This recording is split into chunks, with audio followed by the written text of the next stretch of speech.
Rafiki yangu, kama hakuna umuhimu sana wa kukopa, usikope.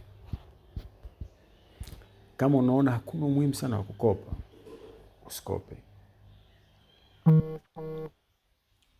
Kama unafanya biashara na biashara yako unaona haina umuhimu sana wa kukopa, na kushauri usikope. Madeni ni chanzo cha kumaliza mtaji. Madeni ni chanzo cha kumaliza kila kitu unachokiona.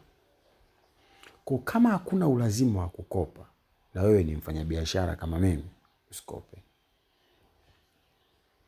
Moja, madeni yanadhalilisha.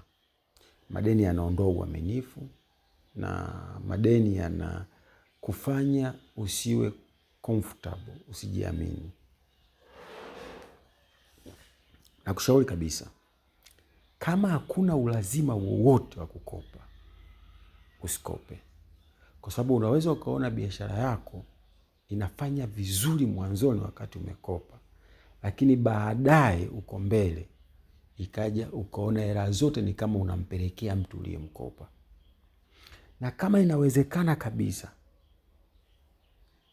usikope kwa ndugu wala rafiki. Huo mwisho wake ni mbaya sana. Mtakosana wewe pamoja na rafiki yako na ndugu yako.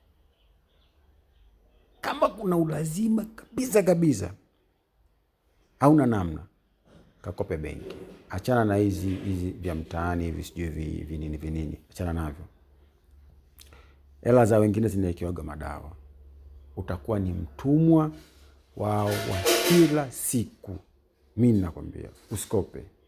Hivi vidude vingine wanachukua kwenye madawa huko, wewe unakuwa ni mtumwa, kila kitu unachokifanya hela hairudi.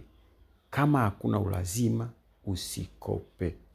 Mungu huwa anaonyesha njia baada ya muda mchache. Kwa hiyo mimi nakushauri, kama hakuna ulazima, msubirie Mungu, atakuonyesha njia. Usikope. Utadhalilika na utaishia kwenye madeni, utakimbia mji na familia.